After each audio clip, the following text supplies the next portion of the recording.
বালুরঘাট শহর এখন বড়দিন উদযাপনের প্রস্তুতিতে মগ্ন। বড়দিনের মাত্র আর দুদিনও কিন্তু নেই।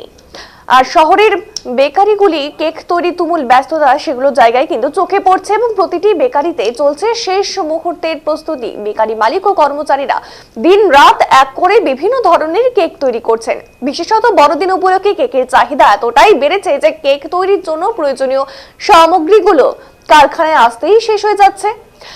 যেমন ভ্যানিলা, চকলেট, ফল এবং আরো নানা ধরনের ফ্লেভারের কেকের অর্ডার আগেই আসতে শুরু করেছে। শহরের বেশ কয়েকটি বিখ্যাত বেকারির মালিকদের মতে বড় দিন এবং বছরের শেষের উৎসবের মরশুম তাদের ব্যবসার জন্য সবচেয়ে গুরুত্বপূর্ণ সময়। শুধু শহর নয়, আশেপাশের গ্রাম থেকেও প্রচুর মানুষ বালুরঘাটে এসে কেক কিনছেন। কেক তৈরির জন্য অত্যাধুনিক মেশিনের পাশাপাশি দক্ষ কর্মচারীদের হাতের কাজও বিশেষ ভূমিকা রাখছে।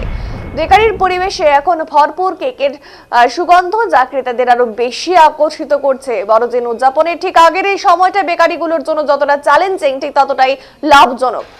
শহরবাসী এবং বেকারির মালিকেরা মিলিতভাবে বড়দিনের আনন্দ ভাগ করে নিতে প্রস্তুত।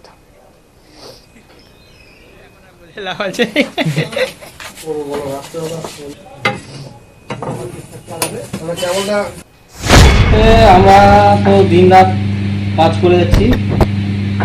আমাদের সেরকম কোনো সময় এখন আমরা সেরকম কোনো সময় নেই। আমরা যে মানুষের কথা বলবো কিংবা মানুষের যে ইয়েগুলো করবো ওগুলো কোনো সময় আমরা পাচ্ছি না।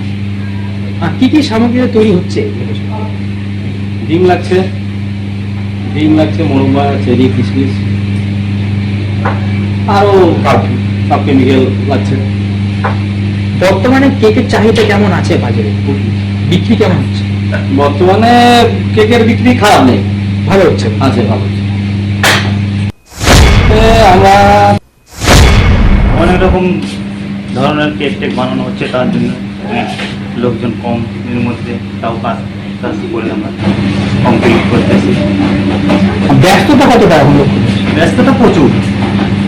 হ্যাঁ, দিন রাত 24 ঘন্টা কাজ হচ্ছে, বিভিন্ন ধরনের সাজে কেক তৈরি হচ্ছে। কিরকম ধরনের কেক এখানে তৈরি হচ্ছে? কি কি সাইজ আছে? বড় থালা আছে, ছোট ধরনের বাটি আছে, গ্লাস আছে, এইসব ধরনের কেক হচ্ছে। আর কি কি সামগ্রীতে তৈরি হচ্ছে এবছর? মোরব্বা, কিশমিশ, কাজু বাদাম, এইসব ডিম। বাজারের চাহিদা কিরকম? বাজারে তো তাই প্রচুর, একটু মাছ দিতে পারতেছি না।